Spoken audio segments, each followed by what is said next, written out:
Bismillahirrahmanirrahim. Assalamualaikum warahmatullahi wabarakatuh.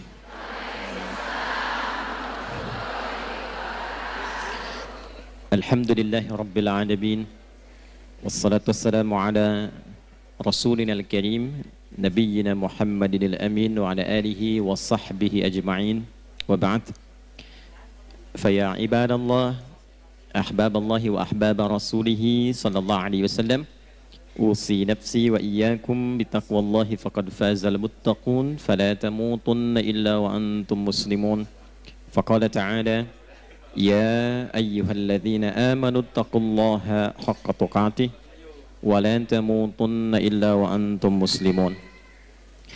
Para ibu sekalian, panitia dari Shaf Muslimah, seluruh jamaah, dan saya lihat ada juga beberapa jamaah pria, para bapak juga yang terhubung. Biasanya di balik pria yang sukses, di samping pria yang sukses, ada istri-istri yang tangguh. Nah, sekarang di belakang ibu-ibu jamaah pengajian di dalam masjid, ada pria-pria yang setia menanti di lahan-lahan luar. Mudah-mudahan keluarga kita semua diberkahi oleh Allah Subhanahu wa taala. Baik, para ibu sekalian dan teman-teman dimanapun berada, situasi yang kita alami dalam berkehidupan saat ini adalah situasi yang tidak sama dengan keadaan dan kondisi kehidupan di masa Nabi Sallallahu Alaihi Wasallam. Dulu di zaman Nabi belum ada dan tidak ada media sosial. Sekarang ada. Zaman Nabi nggak ada sepeda, sekarang ada. Apalagi kereta, apalagi pesawat. Tapi ibu tidak boleh lupakan, karena Nabi ini adalah sosok istimewa utusan Allah yang tugas pokoknya menyampaikan panduan berkehidupan pada umat terakhir yang menjalani hidup di muka bumi sampai kehidupan ini selesai. Jadi Nabi disebut oleh Allah sebagai Nabi penutup, Nabi akhir zaman, Nabi paling istimewa. Kita yang ikut Nabi juga masuk status umatnya sebagai umat akhir zaman. Karena nabinya akhir zaman, umatnya pun umat akhir. Jadi ibu ini manusia akhir zaman ini. Ya, sama dengan saya gitu ya. Yang dimaksud akhir zaman itu begini, supaya tidak keliru menafsirkan. Akhir zaman itu maksudnya periode masa hidup manusia sampai akhirnya kehidupan, sampai selesai kehidupan di bumi ini. Jadi dari masa Nabi sampai akhir kehidupan yang kita belum tahu kapan, itu maksudnya yang disebut dengan akhir zaman. Dengan ditutupnya oleh Nabi terakhir, dimulai masa akhir zaman sampai kehidupan selesai. Paham ibu? Halo, paham? Nah, jadi jangan selalu diartikan kalau bicara akhir zaman besok kiamat misalnya, ya. Nah, akhir zaman itu dari mulai Nabi diutus sampai terjadi kiamat, itu akhir, puncaknya terjadi apa? Kiamat. Nah, yang penting bagi kita belajar itu, ini yang jarang dikupas, jarang dibahas. Nabi itu karena tugasnya oleh Allah ditetapkan sebagai penjelas, pembimbing, penerang, maka di antara yang beliau jelaskan itu bukan hanya hukum fikih tentang cara sholat, cara kita baca Al-Quran, cara zakat, umrah, haji, puasa, tapi juga beliau dituntun, dibimbing oleh Allah untuk menerangkan keadaan di setiap perpindahan zaman sampai akhirnya. Misal, Nabi pernah komen begini dalam sabdanya. Kalau beliau sudah komen, kita langsung subscribe aja ya, sama like, gak usah ikut komen lagi. Khairul qarni, era terbaik itu kata Nabi, eraku. Kemudian era setelahku, sahabat. Kemudian era setelah itu, tabi'in. Jadi ada era Nabi, era sahabat, era tabi'in, kemudian yang dekat ke tabi'in. Semakin berganti eranya, akan semakin banyak masalahnya. Ada satu kalimat Nabi, nanti yang akan jadi ukuran kira-kira kita itu hidup di era yang bagaimana situasinya. Nanti kalau sudah paham, oh saya hidup ini di era yang seperti ini. Bagaimana cara menjalani kehidupan di era itu supaya selamat hidupnya di dunia dan selamat juga saat kita kembali ke akhirat kelak. Nah, sekarang saya bacakan dulu satu hadis. Nanti menurut ibu kira-kira kita sudah berada di era itu atau belum? Karena di zaman Nabi itu belum terjadi. Ya, paham? Nah, kalau sudah paham, mari kita tutup kajian kita. Tenang ya Bu ya. Yuk kita bacakan hadisnya pelan-pelan. Qala Rasulullah sallallahu alaihi wasallam. Untuk menyingkat saya langsung sanadnya kepada Rasulullah sallallahu alaihi wasallam. Yushiku alla taquma as-sa'atu hatta tadhhara al-fitanu wa yakthura al-kadhibu wa yuqbada al-ilmu wa tataqarabu al-aswaqu wa yakthura al-kadhibu. Paham? Tidak. Nanti di perjalanan waktu berganti akan muncul keadaan ganti umat sampai ke ujung dunia berakhir. Sebelum menuju itu, kata Nabi, ada satu keadaan, kondisi yang ditandai di masa itu dengan satu, tadharal fitanu, banyaknya fitnah tersebar, wa yakthural kadhibu, banyaknya manipulasi sehingga sulit dibedakan mana yang benar, mana yang salah. Sedikit-dikit ada masalah, pertentangannya makin banyak. Wa tataqarabul aswaqu, terjadi percepatan digital sehingga tandanya pasar mudah diakses. Ibu dulu kalau ke pasar naik angkot kan, naik ojek manual, beli pulang ke rumah ya. Sekarang diklik barangnya datang ya. Baik. Wa yataqarabuz zamanu, nanti waktu terasa cepat. Setahun seperti sebulan, sebulan seperti sepekan, sepekan seperti sehari, sehari seperti sekilatan. Kayaknya baru kemarin ketemu, padahal sudah setahun. Ya, terjadi sekarang. Wa yuqbadul ilmu, pakar-pakar, ulama-ulama mulai meninggal satu-satu, dan yang muncul tiba-tiba orang-orang yang tidak jelas, tapi bisa jadi pengajar agama, jadi ustadz, bisa memberikan fatwa dan sebagainya. Saya tanya pada ibu, kira-kira dari 5 hal ini sudah terjadi belum sekarang? Percepatan digital, sudah ada media sosial sekarang. Kalau ibu dulu curhatnya sambil masak, sekarang mau masak sudah bikin status. Teman-teman, kira-kira menu apa ya yang cocok untuk hari ini? Nah, ya? Nah, ternyata ketika era itu muncul, masalahnya makin banyak. Jadi penipuannya sekarang bukan hanya offline, bisa jadi online. Saya itu seumur hidup belum pernah mengisi kajian tentang garam, Bu. Tapi tiba-tiba saya lihat video ada tentang garam ruqyah. Videonya adalah saya, suaranya seperti saya, ya.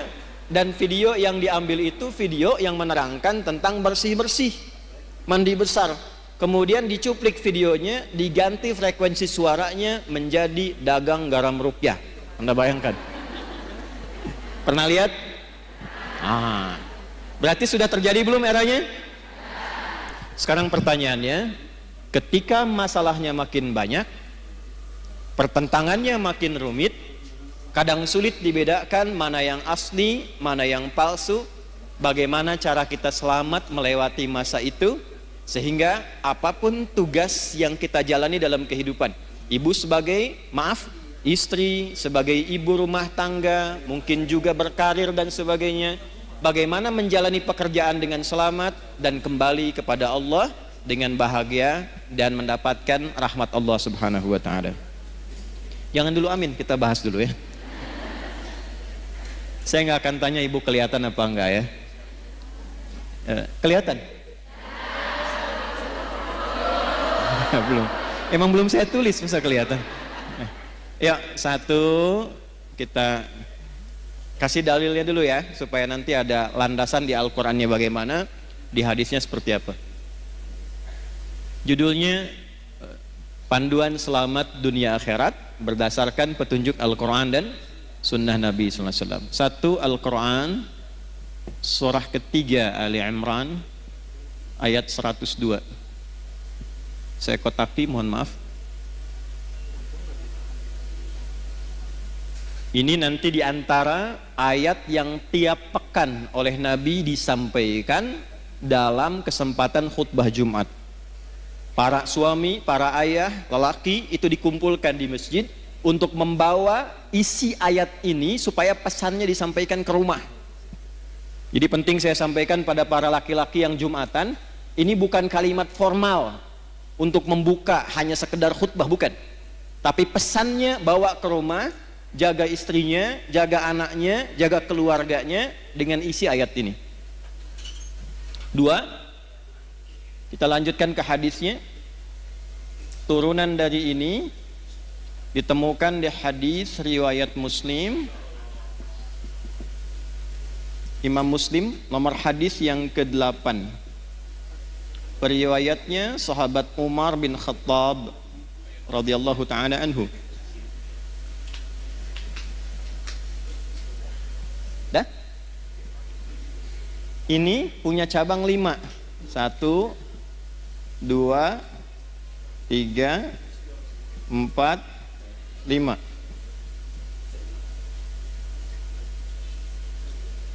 Cabang yang pertama, dalil Qur'annya surah ke-47 ayat 19.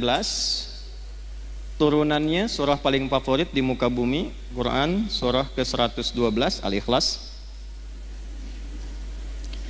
Hadisnya, karena ini kajian ibu-ibu, kita ambil ibunda kita Sayyidah Aisyah. Hadis riwayat Sayyidah Aisyah radhiyallahu taala anha, didokumentasikan oleh Imam Al-Bukhari dalam kitab sahihnya nomor hadis 7375. Riwayat yang kedua dari sahabat Abu Sa'id Al-Khudri.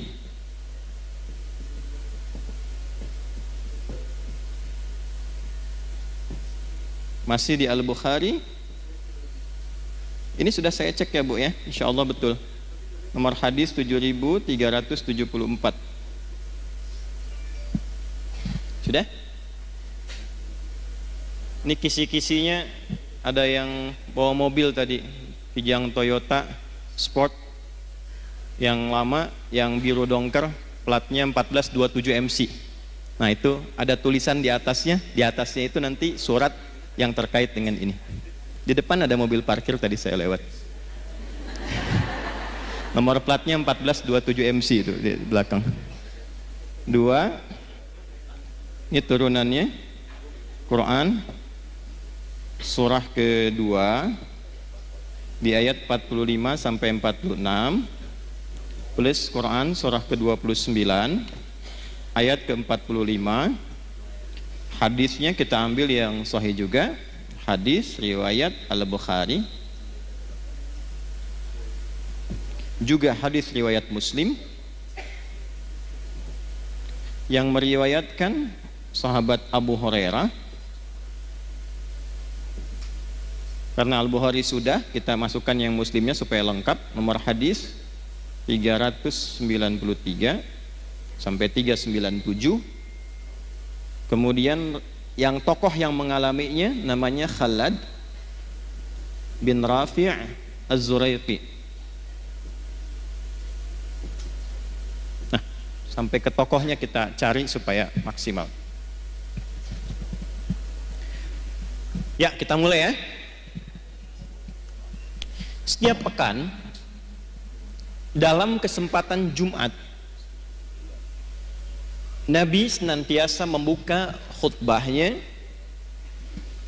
dengan satu ayat Al-Quran, satu ayat saja, tapi memberikan pedoman keselamatan yang pokok.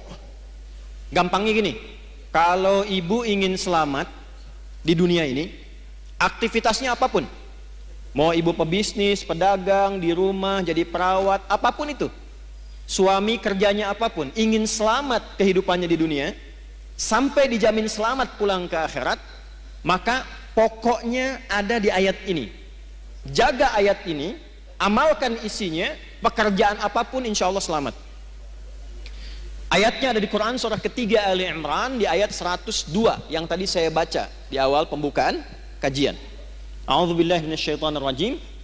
Ya ayyuhalladzina amanu ittaqullaha haqqa tuqatih wa la tamutunna illa wa antum muslimun. Yuk kita bedah pelan-pelan ya. Kita bagi 3 ayatnya. 1, ya ayyuhalladzina amanu.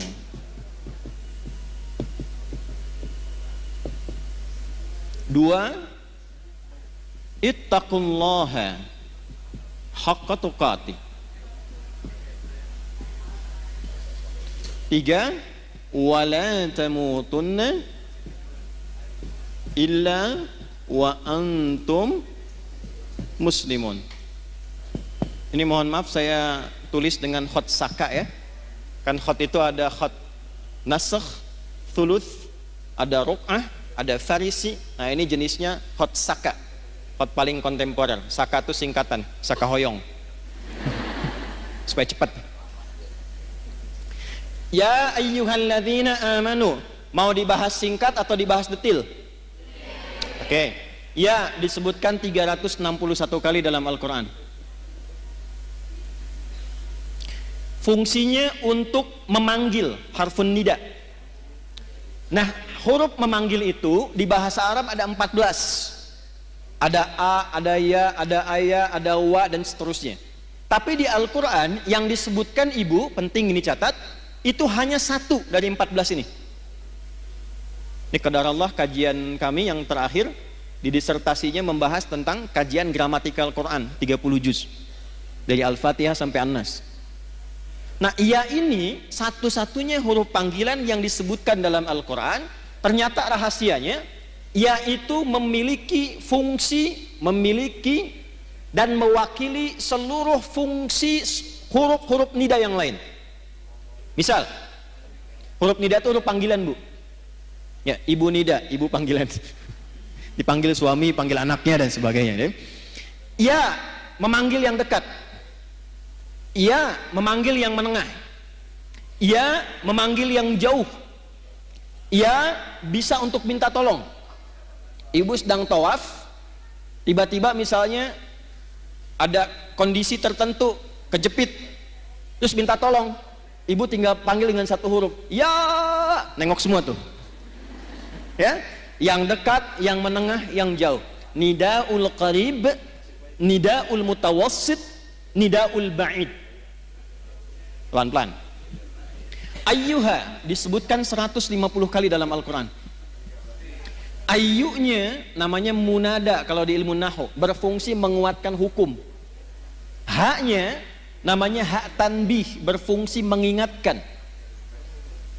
Nanti sampai sini belum paham, kalau sudah kita terangkan jelas baru mengerti. Alladzina disebutkan 1080 kali dalam Al-Quran. Ini namanya konjungsi, kata sambung, isim mausul, tapi menunjuk pada objek, orangnya tanpa kecuali, siapapun. Mau laki-laki, mau perempuan, berapapun usianya, siapakah dia, besar, kecil, tua, muda, apakah dia diberikan kekuatan dengan kedudukan, harta melimpah atau orang biasa, semua tanpa kecuali. Jadi kalau ada ayat Quran dibuka dengan kata alladzina amanu, artinya Allah tidak membedakan siapapun sepanjang dia merasa punya iman. Yuk kita terjemahkan dengan ilmu tadi. Ya ayyuhalladzina amanu, hei semua yang masih merasa punya iman dalam dirinya. Aku tidak melihat apakah engkau merasa kaya, orang biasa, punya kedudukan, laki-laki kah, perempuankah, besarkah, kecilkah, tuakah, mudakah, ulamakah, orang biasakah, sepanjang engkau merasa punya iman kepadaku dimanapun kau berada. Apakah engkau merasa dekat, menengah, atau engkau sedang berada di tempat yang jauh, sepanjang engkau merasa punya iman, aku tegaskan, aku ingatkan, aku tegaskan, aku ingatkan. Nah, kalau tahu begitu beda kan ya ngajinya ya. Ibu kalau menemukan kalimat seperti itu di Quran, artinya kita sedang disentuh langsung oleh Allah. Allah nggak lihat status kita, nggak lihat status sosial, tidak melihat status berkehidupannya, apakah berkeluarga atau belum. Yang penting merasa punya iman. Ingat ya Bu ya, ingat baik-baik ini. Saya berikan satu rahasia penting di dalam pembuka ayat ini, tapi ini diantara kita saja. Kalau ada ayat dibuka dengan kata iman, itu artinya informasi yang disampaikan di ayat ini menentukan kadar keimanan kita. Apakah iman kita betul-betul sedang kuat, lemah, atau berada di tengah-tengah? Nanti yang menentukan kalimat setelahnya. Ya ayyuhalladzina amanu. Karena itu para sahabat kalau mendengar ayat turun di Quran dengan kalimat iman, ya ayyuhalladzina amanu, mereka akan datang dengan gembira dan mengatakan sami'na wa ata'na. Kami mendengarkan ya Allah ya Rasulullah, dan kami akan menaati apapun yang disampaikan oleh Allah untuk membuktikan keimanan kami pada Allah dan Rasulnya. Nah, jadi sahabat dulu seperti itu. Ya, di antara ayat paling favorit bagi Nabi itu Al-Baqarah ayat 284 sampai 285. Orang yang hafal 3 ayat ini dan biasa berdoa dengan mengawali dengan 3 ayat ini, sepanjang yang dimintakan baik untuknya dunia akhirat, maka cepat akan dikabulkan oleh Allah. Itu ada di hadis. Ya, lillahi ma fis samawati wa ma fil ard, sampai ayat 286, la yukallifullahu nafsan illa usaha. Sekarang lihat ayat ke-285-nya. Amanar rasulu bima unzila ilaihi mir rabbihi wal mu'minun, itu ini. Kullun amana billahi wa malaikatihi wa terus baina ahadim wa qalu. Nah, itu poinnya. Ghufranaka rabbana wa ilaikal wa qalu sami'na wa ata'na. Jadi sahabat itu kalau ada ayat turun dengan ya ayyuhalladzina amanu, mereka senang karena masih diaku oleh Allah. Bu, ini saya kasih gambaran Bu ya. Ibu kalau diaku anak oleh orang tua senang tidak? Ibu kalau diaku teman sama orang yang berpengaruh senang tidak? Ibu kalau bilang, presiden bilang begini, ini teman saya tuh, senang tidak? Senang. Kalau ada tokoh yang ibu senangi terus bilang sama ibu, itu teman saya tuh, senang tidak? Sekarang Allah mengakui keimanan kita, kita dianggap sebagai hamba Allah dan dikatakan ya ayyuhalladzina amanu, hei hamba-hambaku yang yakin punya iman kepadaku. Ibu senang tidak? Masa? Bukti senangnya apa? Dulu sahabat itu kalau ayatnya turun, ya ayyuhalladzina amanu, mereka langsung wajahnya gembira. Karena tahu imannya diaku hamba sama Allah tuh. Terus nunggu, ya Allah perintah apa? Sami'na, kami akan mendengarkan dengan fokus, wa ata'na, setelah kami dengar, kami akan amalkan, kami taati. Jadi bukan sami'na wa nanyaina. Kami dengar, kami klarifikasi dulu gitu ya. Nah, sahabat tidak begitu. Nah, sekarang ini poinnya. Jadi di sini ada ukuran iman, bahasa kerennya parameter iman.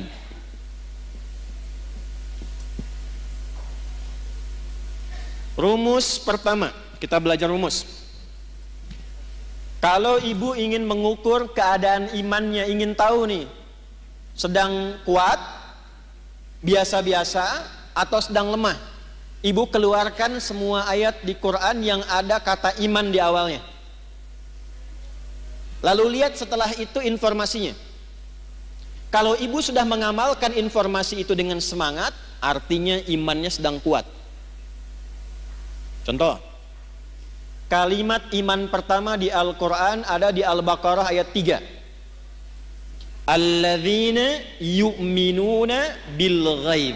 Kalimat iman pertama. Setelah itu wa yuqimunas. Orang-orang yang imannya itu cenderung bagus kepada Allah, pakai yu'minun, cenderung bagus, naik, bisa dilihat dengan semangatnya menunaikan sholat dengan baik. Maka menunaikan sholat itu ukuran iman. Bila ibu sholatnya semangat, itu tandanya imannya kuat. Tapi kalau sholatnya biasa-biasa saja, imannya standar. Kalau malas-malas, imannya lemah. Misal di An-Nisa ayat 103. فَإِذَا قَضَيْتُمُ الصَّلَاةَ فَاذْكُرُوا اللَّهَ قِيَامًا وَقُعُودًا وَعَلَى جُنُوبِكُمْ فَإِذَا اطْمَأْنَنْتُمْ فَأَقِيمُوا الصَّلَاةَ إِنَّ الصَّلَاةَ كَانَتْ عَلَى الْمُؤْمِنِينَ كِتَابًا مَوْقُوتًا. Saya baca terjemahannya pakai ilmunya. Secara singkatnya begini, di ujungnya. Orang beriman itu pasti menjaga dan mengetahui waktu sholat. Jadi ada orang yang saking kuatnya iman, bukan hanya nunggu panggilan sholat, bu, waktu sholat pun dia hafal. Tuh,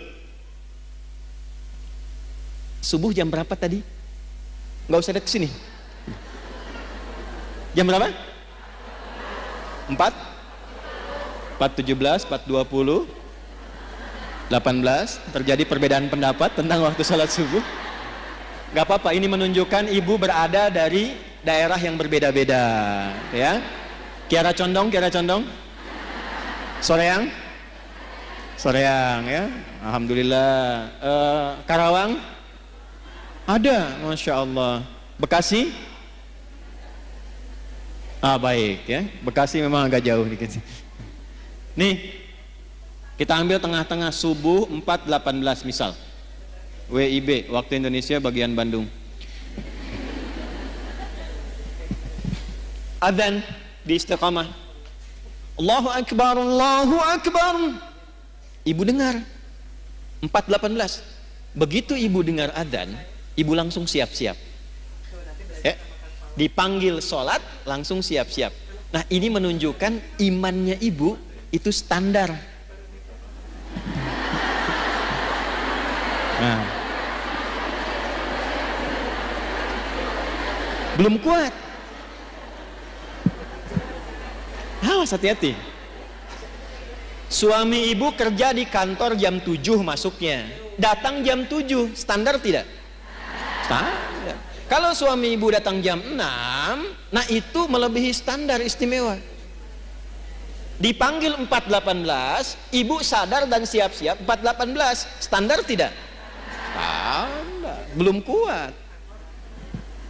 Kalau ibu bangun jam 3, sebelum dipanggil siap-siap, warming up dulu tahajud, istighfar dulu, supaya frekuensinya ibadah kepada Allah nyambung, sholatnya khusyuk, baru imannya kuat.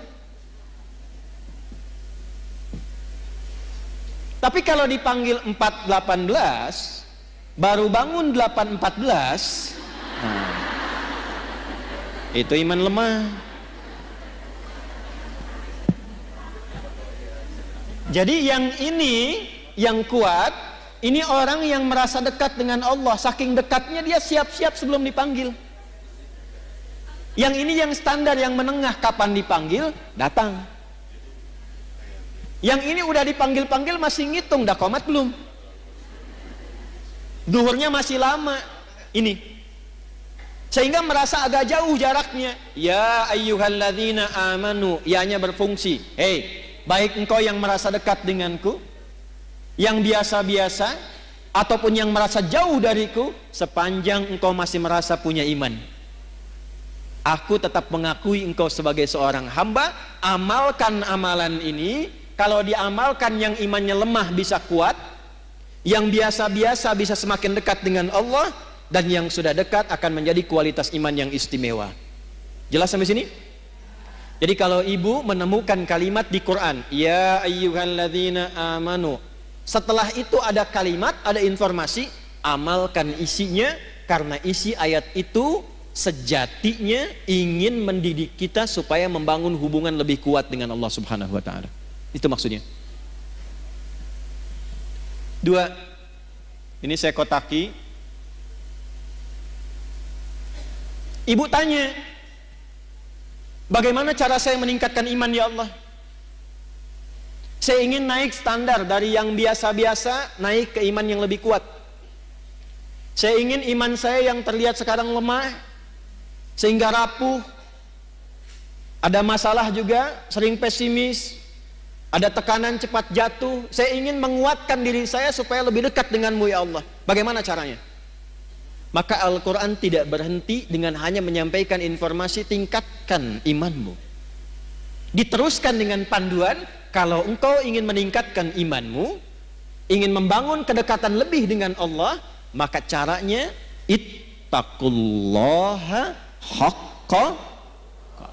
Nih, ini rumus selamatnya yang ini Bu. Tingkatkan takwa. Ini rumus selamat dunia akhirat.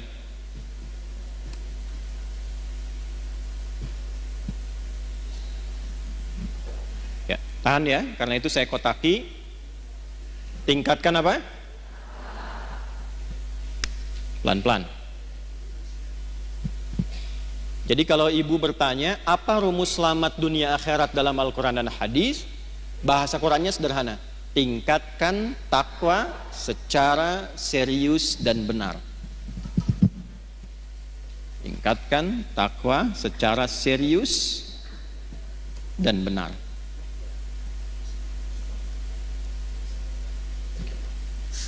Pelan-pelan. Mohon izin saya turunkan sedikit volumenya supaya lebih bisa didengar dengan baik. Tadi kalau agak keras tuh agak semangat ya. Bu, saya kasih jalan berpikir dulu. Bahasa kerennya, logikanya begini. Yang punya rizki itu siapa? Yang punya harta siapa? Yang punya ilmu siapa? Yang punya segalanya? Oke. Sekarang simpan. Tidak ada yang serupa dengan Allah. Laisa kamitslihi syai'. Tapi saya kasih ibu permisalan sedikit saja. Ibu kalau dekat dengan pejabat, aksesnya mudah nggak? Ibu kalau punya teman orang kaya, gampang dibantu nggak? Gampang kan? Dengan logika yang sama, ibu kalau dekat dengan Allah, apa yang sulit bagi Allah? Nah, ini jarang dipakai Bu. Ada persoalan, kenapa tidak dikembalikan ke Allah? Ingin sesuatu, kenapa tidak meminta ke Allah? Yang kita butuhkan sekarang itu bukan materinya, bukan kedudukannya. Yang membuat bahagia itu seringkali bukan karena materi berlimpah, bukan. Yang sejatinya membuat kita lebih bahagia itu ada ketenangan dalam jiwa. Makanya di rumah tangga, sakinah itu didahulukan sebelum mawaddah. Sakinah, mawaddah, dan rahmah. Mawaddah itu Bu, pemberian ungkapan cinta yang diberikan dengan pemberian fisik, materi. Kalau baru akad itu mahar. Ya, itu diteruskan setelah berumah tangga. Misal istrinya milad, suami kasih hadiah pulang ke rumah. Mama, selamatnya milad, semoga berkah. Ya, nggak usah tiup-tiup lilin mah, ini aja aku punya hadiah nih, gelang 2 kilo misalnya kan.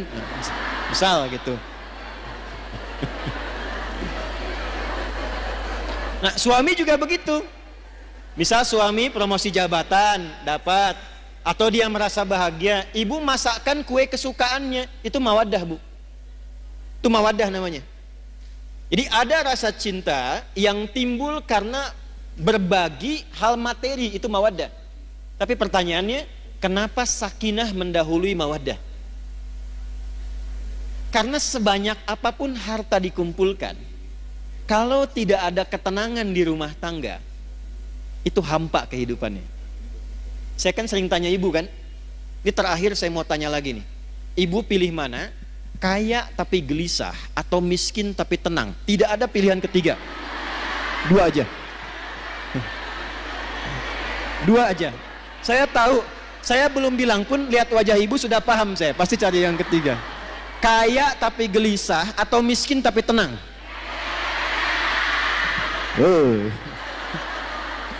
Angger kaya. Ya. Jadi ada rumus dalam psikologi, jika terjebak pada dilema di antara dua cinta, pilih yang ketiga katanya tuh. Dah sini. Nah, yang melahirkan ketenangan, yang membuka akses, itu dalam Al-Quran kuncinya sederhana, takwa. Contoh, buka Quran surah ke-65 misalnya, surah tentang rumah tangga. Di akhir ayat kedua, di awal ayat ketiga, wa may yattaqillaha yaj'al lahu wa yarzuqhu min haitsu la.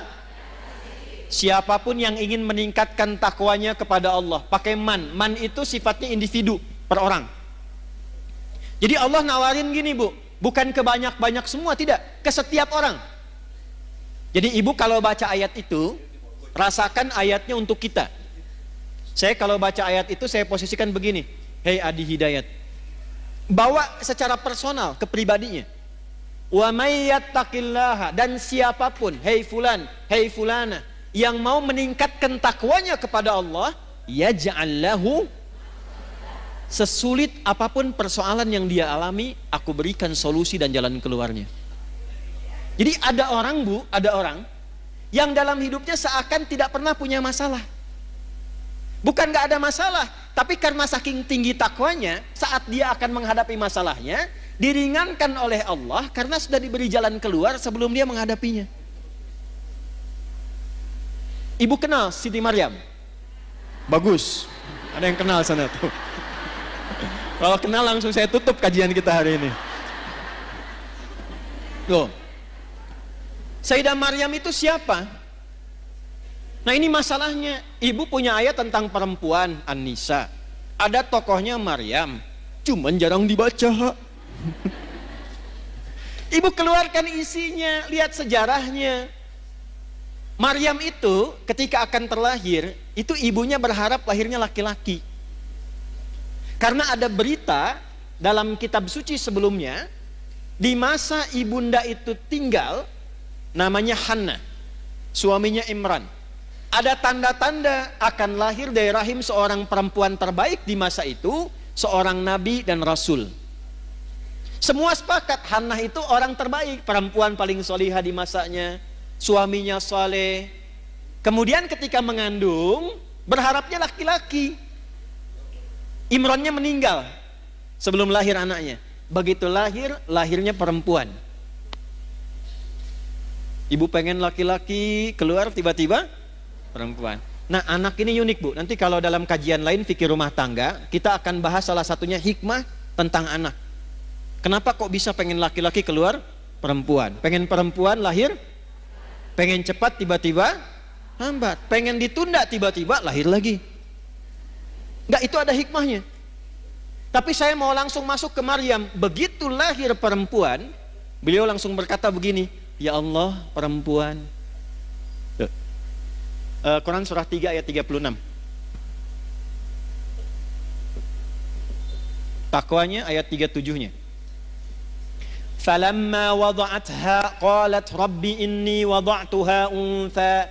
Ketika dilahirkan ternyata yang lahir itu perempuan, Hannah berkata begini, ya Allah perempuan, saya pengennya laki-laki. Apa jawab Allah? Wallahu a'lamu bima wada'at wa laysa dzakaru kal untha.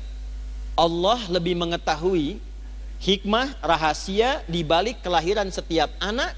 Kamu jangan simpulkan perempuan seperti pikiranmu. Perempuan pun punya keistimewaan yang tidak dimiliki laki-laki. Coba ibu sepanjang berkehidupan pernah menemukan gak keistimewaan yang dimaksud di ayat ini apa? Ibu tuh istimewa bu.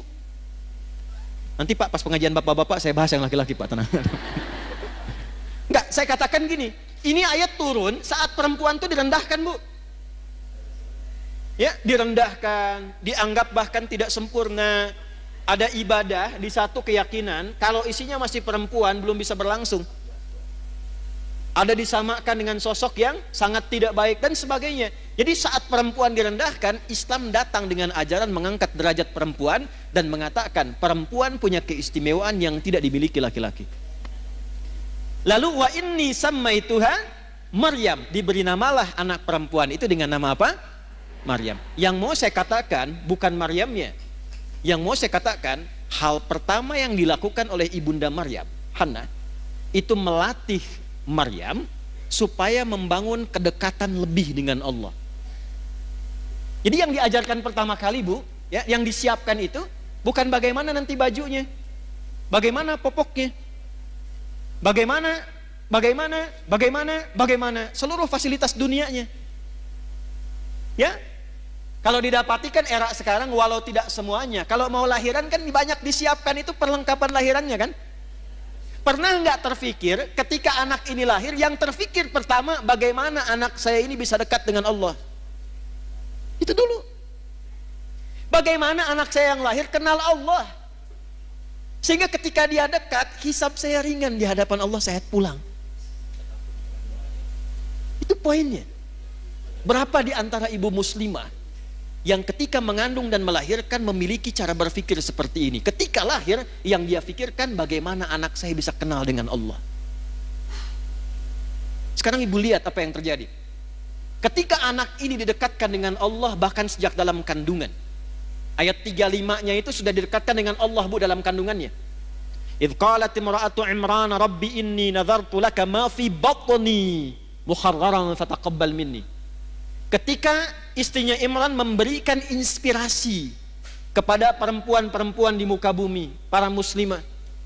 Ketika beliau mengandung, beliau dekatkan anaknya dengan Allah dan mengatakan, ya Allah, saya bernazar ketika dia lahir, anak ini akan saya dekatkan denganmu. Maka di era Nabi dicontohkan dari kandungan, sudah berdoa, turun Quran surah 7 ayat 189. Dalam kandungan suami istri mulai berdoa, suaminya cari yang halal, istrinya banyak sholat, banyak baca Quran. Jadi ketika lahir itu sudah ada bekal-bekal awal supaya kenal Allah. Maka apa yang terjadi? Begitu anaknya lahir, wa inni sammaituha Maryam, diberi nama sesuai harapannya. Nama itu penting Bu. Misal ibu pengen punya anak yang ahli Quran, ibu kasih nama misalnya kalau ahlinya itu sampai paham, Ahmad Faqihul Quran misal. Di situ ada doa. Oh, saya pengen anak saya yang kedua dekat dengan Nabi. Ibu beri nama misalnya Amelia Habibatul Mustafa. Aku harapkan anak ini tumbuh jadi kekasihnya Nabi. Dicari ketika lahir, berikan nama sesuai dengan harapan yang ibu inginkan. Maryam di antara maknanya, di antaranya sosok yang menjaga diri, sehingga dengan penjagaan itu ia selalu dekat dengan Allah. Yang Allah senangi dikerjakan, kalau Allah nggak suka dia tinggalkan. Yang Allah inginkan dia ikuti, Allah nggak suka dia jauhi. Itu Maryam namanya. Maka ibu itu menyiapkan fasilitas untuk menempa anaknya supaya dekat dengan Allah. Maka dimintakan kepada pamannya yang seorang nabi namanya Zakaria untuk dibimbing anaknya. Dibuatkan tempat namanya mihrab. Di tempat itulah dididik anak itu supaya meningkatkan takwa kepada Allah. Ibu lihat apa yang terjadi. Sebelum anak itu membutuhkannya, Allah sudah kirimkan seluruh kebutuhannya. Fataqabbalaha rabbuha biqabulin hasani wa ambataha nabatan hasana. Perhatikan, ini poinnya. Kalau ada seorang ibu, ayah, suami istri, dia menyiapkan anaknya supaya dekat dengan Allah sejak dini, maka Allah yang akan merawatnya sampai dia tumbuh berkembang. Merawat itu maksudnya memperhatikan dia, menjaga dia, mengalirkan kebutuhan dengan baik. Wa kafalaha Zakaria, tapi tetap mesti ada ikhtiar. Jangan ibu biarkan dari awal, ya Allah, saya sudah bacain dia Yasin, Al-Kahfi, Baqarahan, Anisaan, sekarang terserah engkau ya Allah. Nggak bisa begitu. Cari sekolah yang baik, cari orang baik untuk ngajar, ustadzah, ustadznya cari. Nanti dengan ikhtiar itu turunlah rizki dari Allah. Wa kafalaha Zakaria, perhatikan. Kullama dakhala 'alaiha Zakaria al-mihraba wajada 'indaha rizqa. Setiap Nabi Zakaria ingin memberikan kebutuhan Maryam, mau ngantarkan makanan, ngantarkan bebuahan, ngantarkan pakaian, sudah ada di mihrabnya Maryam, Bu. Mau ngantar buah, buahnya sudah ada. Kalau musim anggur ada anggur, wajar. Ini musim jeruk, bukan musim anggur, tapi ada anggur. Nanya, Zakaria tuh nanya, pamannya alaihissalam. Nanya ini untuk mengkonfirmasi ketakwaannya kepada Allah. Tahu, ini anugerah Allah tahu, tapi untuk menguji, saya ngajar dia berhasil enggak? Dia kenal Allah tidak?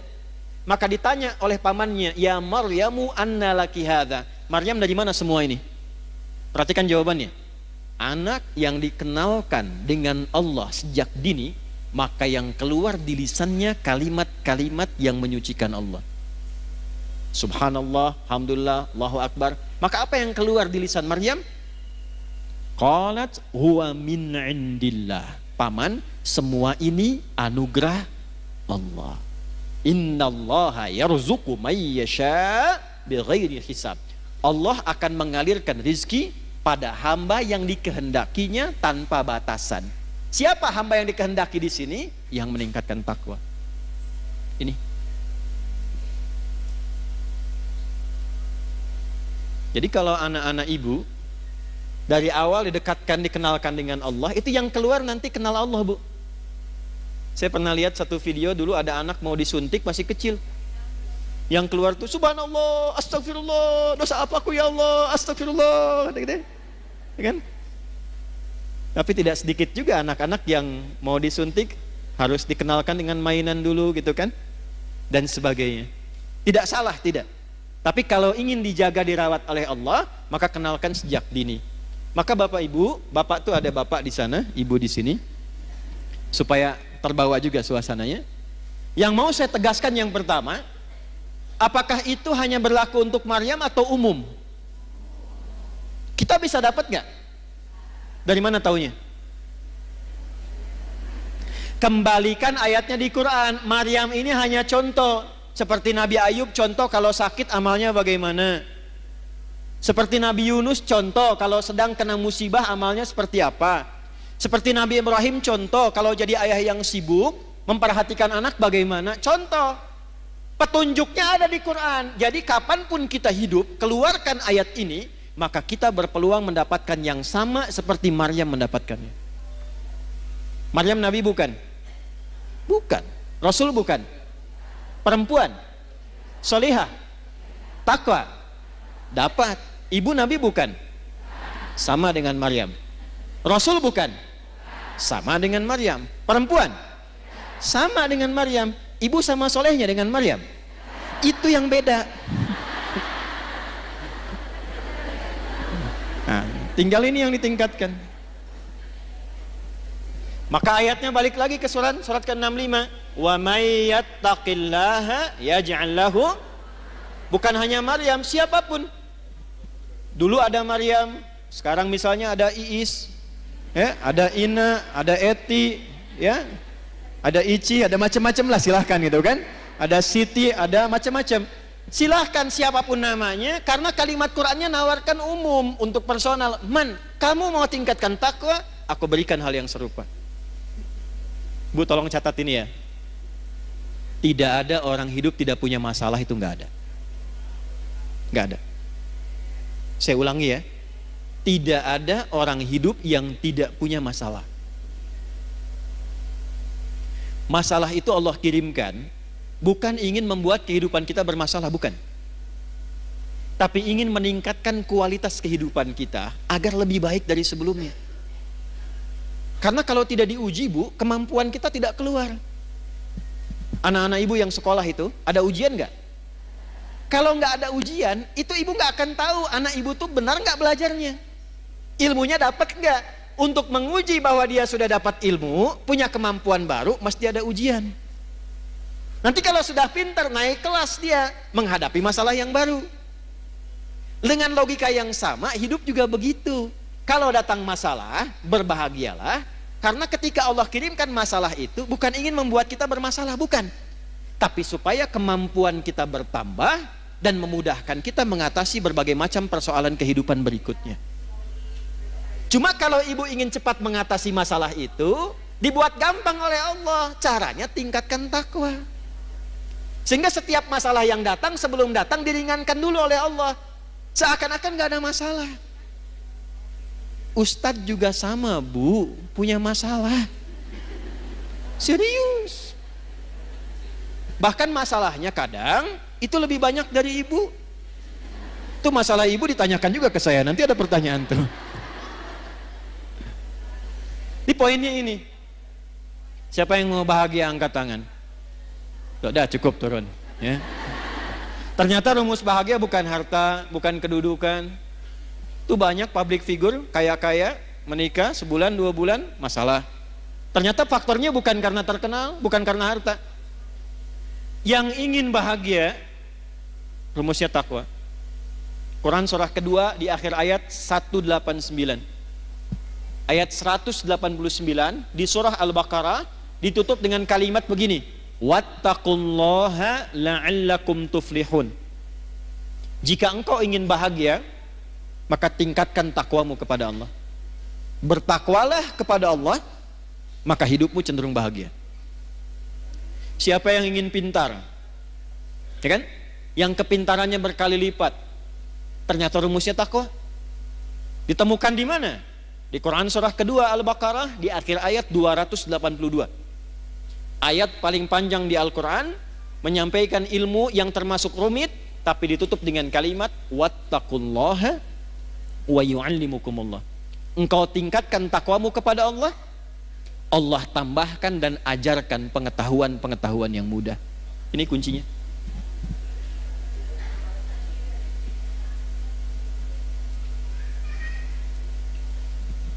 Jadi kalau ingin selamat, ingin nyaman hidup di dunia, sampai nyaman kembali ke akhirat, nyaman, enak, tenang, baik, tuh bahasa Arabnya hasanah. Ibu hasanah, ibu yang nyaman, tenang, baik, ya. Jadi kalau cerewet tinggal bilang ibu hasanah loh gitu. Cerewet pada yang baik boleh, ya.